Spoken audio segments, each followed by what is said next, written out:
Hi friends, welcome back to my channel blog with issue. তো বন্ধুরা, আজকে রবিবার, তো অনেকেই তোমরা রিকোয়েস্ট করেছো যে দিদিভাই হোম ট্যুর ভিডিও দেখাও। তো সেটাই আজকে তোমাদের সাথে শেয়ার করব, আর যেটা আছে সেটাই তোমাদের সাথে শেয়ার করব, কারণ আমাদের বাড়ি অতটা ভালো না, তো জানি না তোমাদের কেমন লাগবে। তো বন্ধুরা, যা আছে সেটাই তোমাদের সাথে শেয়ার করব। আর শেয়ার করব, হোম ট্যুর শেয়ার করব বলে সকালবেলা উঠে একটু বাড়িঘরগুলো একটু গুছিয়ে নিলাম, কারণ এলোমেলো থাকলে তোমাদেরও দেখতে ভালো লাগবে না, আর আমার দেখাতেও কিন্তু ভালো লাগবে না। তো যার জন্য একটু ঘর বাড়ি পরিষ্কার করে নিলাম। আর বাবা চলে গেছে বাজারে, আর মা একটু পাশে গেল, আর দাদা কাজে গেছে, তো বাড়িতে একাই আছি। তো চলো তোমরা ভিডিওটা দেখতে থাকো। আর ভিডিও শুরু করার আগে তোমাদেরকে বলে দিই যে এটা কিন্তু আমাদের নিজেদের বাড়ি না। অ্যাকচুয়ালি আমাদের নিজেদের বাড়ি বলতে নেই, এখনও বাড়িঘর আমাদের নেই। এটা কোম্পানির বাড়ি। যেই চা বাগানে আমরা থাকি সেই কোম্পানির কোয়ার্টারে থাকি আমরা। তো কোয়ার্টারটার অবস্থা খুবই খারাপ। তো আপাতত আমার বাপের বাড়ি বলতে এইটাই, কিন্তু এটা আমাদের নিজেদের বাড়ি না। দেখো, যেটা সত্যি সেটাই তোমাদের সাথে শেয়ার করব, ফেক কিছু আমি শেয়ার করতে চাই না। আর বন্ধুরা, ভিডিওটা শুরু করার আগে বলে দিই, যারা যারা এখনও আমার চ্যানেলটি সাবস্ক্রাইব করোনি, প্লিজ বন্ধুরা সাবস্ক্রাইব করে নাও। এমনই নতুন নতুন প্রতিদিন ডেইলি ব্লগ আমার চ্যানেলে প্রতিদিন আমি আপলোড করে থাকি। তো আশা করি তোমাদের ভালো লাগবে। সবার প্রথমে বন্ধুরা, আমাদের বাড়ির চারপাশের পরিবেশটা তোমরা একটু ফিল করো।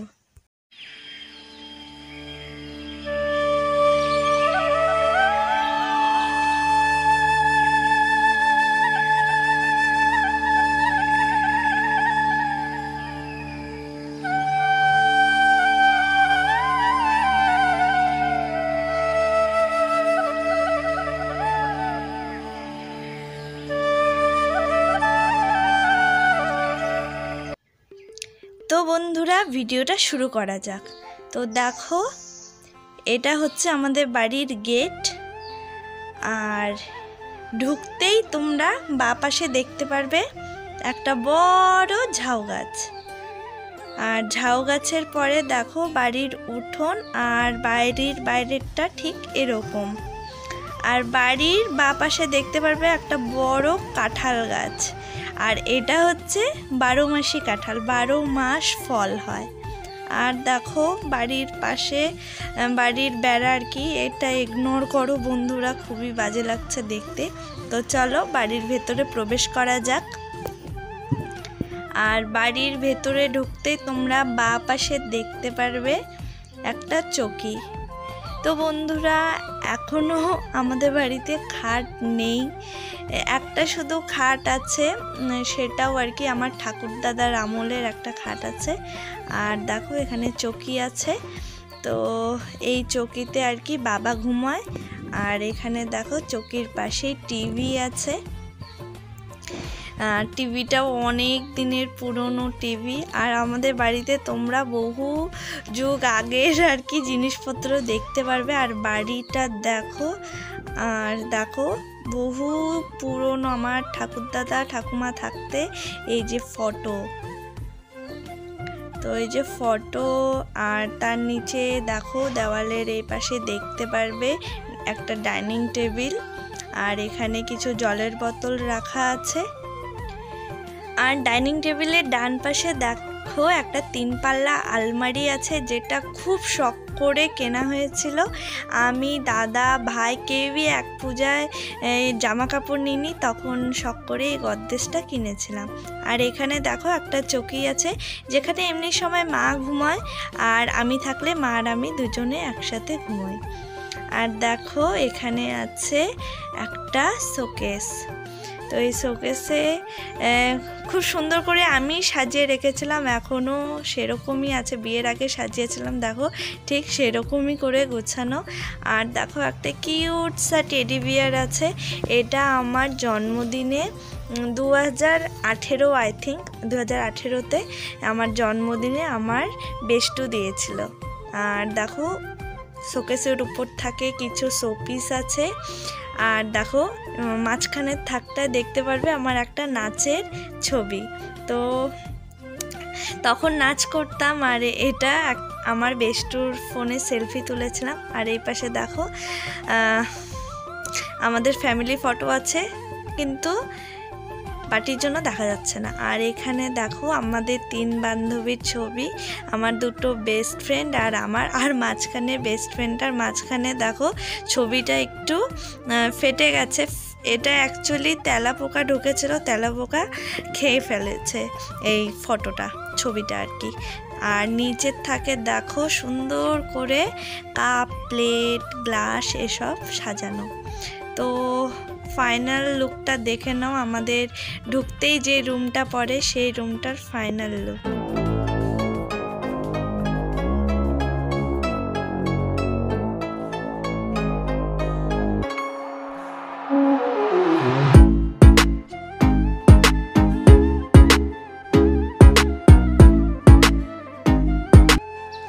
বাইরের এই রুমটার পাশেই দেখো আছে আমাদের ছোট্ট করে একটা ঠাকুর ঘর। আর ঠাকুর ঘরের পাশে দেখো যেহেতু জায়গা নেই, যার জন্য একটা কাঠের বাস্ক আছে, আর বাক্সের উপরে যত আর কি বালিশ, মশারি, চাদর, গায়ে দেওয়ার ক্যাথা সমস্ত কিছু ভাঁজ করে রাখা। আর এই কাঠের বাস্কের মধ্যে বাসনপত্র, লেপ, কম্বল অনেক কিছু রাখা আছে।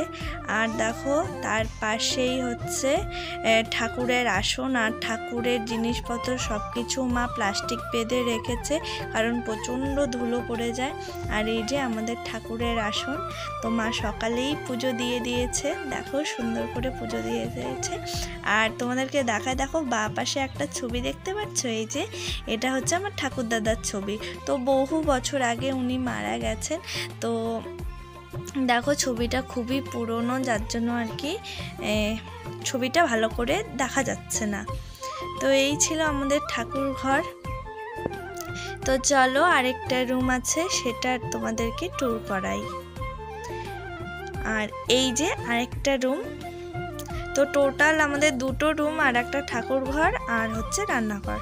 তো এই যে দেখো এই রুমে দাদা আর ভাই থাকে, তো ভাই তো এখন নেই, আপাতত দাদা আছে। তো একটা শোকেস আছে, আর এই যে দেখো আমার ঠাকুর দাদার দেওয়ার কাঠের আলমারি। আর দেখো এক পাশে কাচ নেই, এটা অ্যাকচুয়ালি যে মৌমাছিতে বাসা বেঁধেছিল, যার জন্য কাচটা ভাঙা হয়েছিল আর লাগানো হয়নি। তো পাশে দেখো দাদার ঘরের দেওয়ালটার পরিস্থিতি দেখো একবার, খুবই খারাপ পরিস্থিতি। তো জানি না কোনো দিন এটা বানানো হবে কি না আমাদের থাকাকালীন, নাকি আদেও বানানো হবে না, এমনভাবেই আমাদের থাকতে হবে, কিছুই জানি না। তো যাই হোক, এখানে ড্রেসিং টেবিল আছে, তো সবই খুব পুরনো, বহু বছর আগের। আর এখানে একটা আলনা আছে, আর পাশে দেখতে পাচ্ছ অনেকগুলো বাস্ক আছে যেখানে জামা কাপড় রাখা আছে। আর এখানে আরেকটা আলমারি আছে। তো দেখো এই যে ফাইনাল লুক আমাদের এই রুমটার। আর আলনার পাশে দেখো যত ভাঙাচোরা জিনিসপত্র রাখা আছে, অ্যাকচুয়ালি এগুলো রাখার জায়গা নেই। আর আলনাটা একটু সামনের দিকে রাখা আছে, কারণ জল পড়ে, খুব জল পড়ে বর্ষাকালে। আর শীতকালেও মাঝে মাঝে আমাদের এখানে বৃষ্টি হয়, যার জন্য একটু এগিয়ে রাখা। তো এবার চলো তোমাদের রান্নাঘরটা ট্যুর করাই। তো দেখো রান্নাঘরে, বড় ঘরের থেকে ঢুকতে রান্নাঘরে একটা ফাঁকা জায়গা আছে, আর বাঁ পাশে রান্নাঘর। আর দেখো এই রান্নাঘরের এই পাশে আলু, পেঁয়াজ, কাঁচা লঙ্কা, টমেটো এসব রাখা, আর পাশে তেজপাতা আর বিস্কুটের কৌটা। আর এখানে দেখো রান্না করে টেবিলটার মধ্যে রান্না রাখা হয়, আর পাশে থালা, গ্লাস, বাটি। আর দেখো তার পাশে একটা শু র্যাক আছে, ওটার মধ্যেই আর কি মশলাপাতি সাজিয়ে রাখা আছে, বাঙালির জুগাড় বলতে পারো। তো সমস্ত কিছু মশলাপাতি এসব রাখা। আর তার পাশে একটা টেবিলের মধ্যে দেখো গ্যাস পাতা আছে। তার পাশে দেখো অনেকগুলো জলের বালতি, যার মধ্যে জল ভরা, কারণ আমাদের এখানে টাইম কল, তো জল ভরে রাখতে হবে, না হলে কোন দিন জল আসে কোনো দিন আসে না। আর জলের কত প্রয়োজন হয় তোমরা তো জানোই। আর রান্নাঘরের পাশে আরেকটা রুম আছে, এটা স্টোর রুম বলতে পারো। এখানে আর কি এক্সট্রা জিনিসগুলো রাখা হয়। তো চলো ঘরগুলো কেমন লাগলো অবশ্যই কমেন্ট করে জানিও। আর তোমাদের সাথে একটা স্টোরি শেয়ার করি। এটা আগে পুরো মাটির ঘর ছিল, যেটা মাকে প্রতিদিন না সপ্তাহে 2-3 দিন কষ্ট করে লিপতে হতো। তো এই ঘরটা আর কি পাকা করা হয়েছে আমার কন্যাশ্রী টাকা পাওয়ার পরে। তো খুব কষ্ট লাগতো মাকে লিপতে দেখে। তো কন্যাশ্রী টাকা পাওয়ার পরে বাবাকে বললাম যে চলো ঘরটা পাকা করি। তো বাবা কিছু টাকা, আমি কিছু টাকা মিলিয়ে এই যে এই পাশের ওয়ালটা আর এই যে ঘরগুলো পাকা করা হয়েছিল। আর দেখো এক পাশের ওয়াল পাকা আর আরেক পাশের কাঠের জন্য দেখো মাঝখানটা ফাঁকা, মানে বাইরের লোকও ঘরে দেখতে পারবে আর ঘরের লোকও বাইরে দেখতে পারবে। তো ঠাকুরের আশীর্বাদে আমাদের বাগানের লোকজন খুবই ভালো, চুরি চামারি এগুলো খুবই কম হয়, যার জন্য একটু আর কি শান্তিতে ঘুমোতে পারি। কিন্তু ভয় তো লাগেই বলো, ঘর এরকম ফাঁকা, মানে যে যখন খুশি ঢুকতে পারবে বেরোতে পারবে। সেই জন্য আর কি মা বাবা কোথাও যেতেও পারে না ঘর ছেড়ে। যতই হোক ভাঙাচোরা জিনিস থাকলেও নিজের কষ্টের টাকায় করা আর কি। তো এই আর কি বলা ছিল। তো এই যে বড় মাদের ঘরটা আর এই যে এই ঘরের পাকাটা আর কি প্লাস্টার করা হয়েছিল। আর রান্নাঘরের দিকটা দেখছো, এগুলো কোম্পানিকে বলে খুব কষ্ট করে বানানোর জন্য আর কি বাধ্য করা হয়েছিল, কারণ রান্নাঘরটা একেবারে ভেঙে পড়ে যাওয়ার মতন পরিস্থিতি ছিল, মানে যখন তখন কেউ চাপা খেয়ে যেতে পারে, এতটাই বাজে পরিস্থিতি ছিল। তো বন্ধুরা এটাই ছিল আমার হোম ট্যুর। আর হতে পারে ভাঙা, কিন্তু এটাই কিন্তু আমাদের কাছে স্বর্গ, কারণ এটাও না থাকলে হয়তো আজকে আমরা কোথায় থাকতাম না থাকতাম জানি না। ওই ধরো 1 থেকে 1.5 বছর পরে আমরা কোথায় থাকবো না থাকবো কোনো কিছুরই ঠিক নেই, জানি না কি হবে। সেটার জন্য ইউটিউবটা করছি। আমি কোনো দিন যদি ইউটিউবে টাকা ইনকাম করতে পারি, সবার আগে মাকে আমি একটা বাড়ি গিফট করতে চাই, কারণ এই বাড়িতে মা প্রচুর কষ্ট করেছে, যেটা আমরা ছোটোর থেকে চোখে দেখে এসেছি। আর জানি না 1.5 বছরের মধ্যে আমি করে দিতে পারবো কি না, কারণ বাবার বয়স হয়ে গেছে। বাবার বয়স প্রায় 60 বছরের কাছাকাছি, তোমরা জানোই হয়তো 60 বছরে রিটায়ারের সময় চলে আসে। তো আর হয়তো 1 থেকে 1.5 বছরই আছে বাবার চাকরি। তো এখন হয়তো বিয়েটা না করলে আমি এত কিছু বুঝতাম না, সংসার বাড়ি ঘর কতটা ইম্পর্টেন্ট। এখন বিয়ে করার পরে আমি বুঝতে পারছি যে এসব কতটা ইম্পর্টেন্ট মানুষের জীবনে। তো এটাই সংসারের যখন চাপটা মাথায় এসছে তখন বুঝতে পারছি এসব। তো বন্ধুরা সবার আগে, কারণ আমার শ্বশুরবাড়ি তো আছে বলো, আর ঠাকুরের আশীর্বাদে ভালোই আছে, কিন্তু আমার সবচেয়ে বড় আশা কি জানো, 1 থেকে 1.5 বছরের মধ্যে ছোট হোক, কিন্তু যাতে আমার মা বাবা নিজের বাড়ি থাকে একটা, এটাই আমি করে দিতে চাই। আর এটাই হয়তো আমার জীবনের সবচেয়ে থেকে বড় আশা পূরণ বা সবথেকে বড় চাওয়া বলতে পারো এটাই। তো আশা করছি আমি পারবো যদি তোমরা পাশে থাকো। আর বন্ধুরা দেখো, আমার বাড়ি তো আছে শ্বশুরবাড়ি, কিন্তু দেখো ওটা তো আর আমার না, তাই না? আমার শ্বশুর শাশুড়ি তারা এখনও বেঁচে আছে। তো 1.5 বছর পরে যদি বাবার চাকরি চলে যায়, তাদেরকে তো বুঝতে পারছো ওই শ্বশুরবাড়িতে তো আর মা বাবাকে রাখতে পারবো না, কারণ ওটা আমার নিজের না।